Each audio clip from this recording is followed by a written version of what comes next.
Across the centuries, whispers of the Rosicrucians have slipped through libraries, lodges, and quiet esoteric circles, a mysterious brotherhood that claimed to guard ancient knowledge capable of transforming both the individual and the world. Though the original Rosicrucian manifestos of the early 1600s told of an invisible fraternity devoted to enlightenment, moral reform, and spiritual alchemy, the documents gave no instructions, no temples, and no names. Instead, they sparked a wildfire of speculation. Were the Rosicrucians real? Were they mystics hidden among scholars, scientists, or nobles? Or were they spiritual archetypes meant to inspire humanity? Whatever the truth, the myth ignited imaginations. Over the next centuries, various groups emerged claiming descent from this invisible fraternity. Some were public and educational, others deeply secretive, and some existed only as small philosophical circles quietly exchanging manuscripts. Among these, several branches stand out not only for their teachings, but for the fascinating ways they interpreted and expanded the Rosicrucian ideal. These lesser-known orders, FRC, SRIA, AMORC, the early German alchemical circles, and the French Martinist movement, reveal a complex tapestry of mysticism that shaped Western esoteric history. FRC, Fraternitas Rosae Crucis. The Fraternitas Rosae Crucis, or FRC, offers one of the most intriguing interpretations of Rosicrucianism. Founded by the visionary occultist Paschal Beverly Randolph in the late 19th century, the FRC was not born in a European lodge or an ancient temple, but in the uniquely experimental spiritual climate of the United States. Randolph claimed to have traveled widely, Egypt, Turkey, France, and said he received deep esoteric insight directly from Eastern adepts. Whether literal or symbolic, these journeys profoundly shaped the order he built. Unlike most Western mystical groups of the time, the FRC focused heavily on inner transformation rather than complicated ceremonial rituals. Randolph taught that true Rosicrucian alchemy was psychological and emotional, an inner process that refined the soul just as physical alchemy sought to refine metals. He emphasized the power of thought, emotion, and will as tools for spiritual evolution. More controversially, he introduced the idea of sexual mysticism as a sacred means of awakening higher consciousness, a teaching he said came from ancient sources but was largely unknown in Western esoteric circles. FRC rituals were simple, symbolic, and deeply introspective. Members practiced meditations, healing rituals, and exercises meant to purify the inner self. This made the FRC a distinctly American form of Rosicrucianism, practical, moral, transformative, and focused on the individual's relationship with the divine. Even today, the FRC remains quieter than groups like AMORC, but it preserves Randolph's unique spiritual legacy. SRIA, Societas Rosicruciana in Anglia.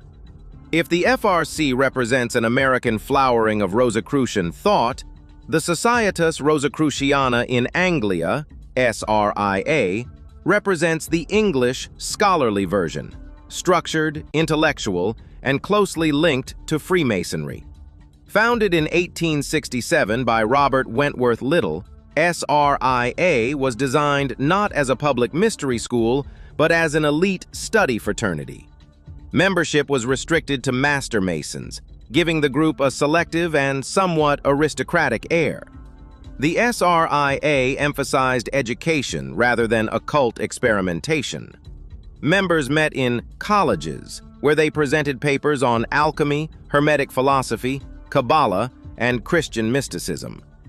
Their rituals were initiatory but symbolic, designed to convey philosophical insights rather than perform ceremonial magic. Yet, despite its scholarly appearance, SRIA served as the quiet incubator for one of the most powerful magical systems in modern history. Several of its leading members, William Wynne Westcott, William Woodman, and Samuel Liddell MacGregor Mathers, used SRIA's ideas as the foundation for the Hermetic Order of the Golden Dawn, the organization that would later influence nearly every branch of modern occultism. Thus, SRIA acted as a hidden bridge between earlier Rosicrucian philosophy and the richly detailed magical systems of the 19th and 20th centuries. It remains active today, still maintaining its mixture of academic study and quiet initiation. AMORC, Ancient Mystical Order Rosae Crucis. While some Rosicrucian groups operated in secrecy, the Ancient Mystical Order Rosae Crucis, AMORC, embraced a global mission. Founded in 1915 by H. Spencer Lewis, AMORC intended to bring Rosicrucian wisdom into the modern world through structured teachings, correspondence courses, and public temples. Lewis claimed initiation into a European Rosicrucian lineage, though this claim has been debated. Regardless of the historical accuracy, his system gained extraordinary popularity. AMORC developed a comprehensive library of lessons covering subjects like mental alchemy, psychic development, spiritual laws, and the symbolic meaning of life. Rather than focus on spoken rituals or ceremonial magic, AMORC emphasized self-development, inner discipline, and the study of natural and spiritual laws. Members progressed through a series of degrees, each teaching specific concepts on consciousness, energy, intuition, and mystical symbolism. AMORC also built physical temples and educational centers, including the well-known Rosicrucian Egyptian Museum in San Jose, which houses one of the most impressive collections of Egyptian artifacts in North America. Through outreach, books, and international lodges, AMORC became the most visible Rosicrucian organization in the world. It represents a modern, organized, globally accessible interpretation of the Rose Cross tradition. Early German alchemical circles. Long before any official Rosicrucian order existed, the seeds of the Rose Cross were already being planted throughout 16th century Germany. This was a time of enormous intellectual upheaval. Alchemists, Paracelsian physicians, Christian mystics, and Hermetic philosophers gathered in private circles to exchange manuscripts, conduct experiments, and discuss spiritual reform. These were not formal secret societies. They were small clusters of thinkers united by a passion for the mysteries of nature, the soul, and divine wisdom. Many were influenced by the revolutionary ideas of Paracelsus, who blended medicine, alchemy, and theology into a radical system that emphasized both spiritual and physical healing. Others studied the Kabbalah, or ancient Hermetic texts, translated into Latin. It is widely believed that the authors of the Rosicrucian manifestos emerged from one of these circles, possibly a group connected to Johann Valentin Andrea, a theologian with deep interests in alchemical symbolism and utopian ideals.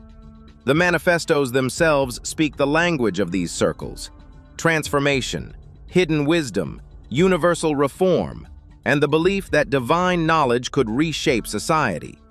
Thus, the earliest Rosicrucian current did not begin with a formal order, but with a network of idealistic thinkers seeking to unite science, spirituality, and moral renewal. These German circles represent the primordial soil from which the Rose Cross blossomed. French Martinist connections. In France, the Rosicrucian idea intertwined with a deeply mystical current known as Martinism. Originating from the teachings of Louis-Claude de Saint-Martin, the unknown philosopher, Martinism emphasized inner purification, quiet contemplation, and the spiritual reintegration of the soul with the divine. Unlike ceremonial magic orders, Martinists sought transformation through prayer, meditation, and philosophical study. Although Martinism was not originally Rosicrucian, the philosophical parallels were striking. Both traditions emphasized inner alchemy, the belief that the true temple existed within the human heart.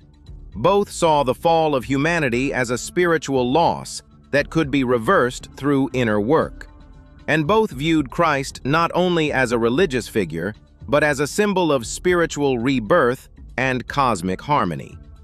In the 19th and early 20th centuries, French occultists like Papus, Gérard Oncos, blended Martinist teachings with Rosicrucian symbolism, creating lodges and societies that united the two traditions. This fusion influenced later groups, including AMORC, and helped shape the French occult revival. Through Martinism, the Rosicrucian spirit found a contemplative, introspective dimension, one focused less on outer symbols and more on the quiet transformation of the soul.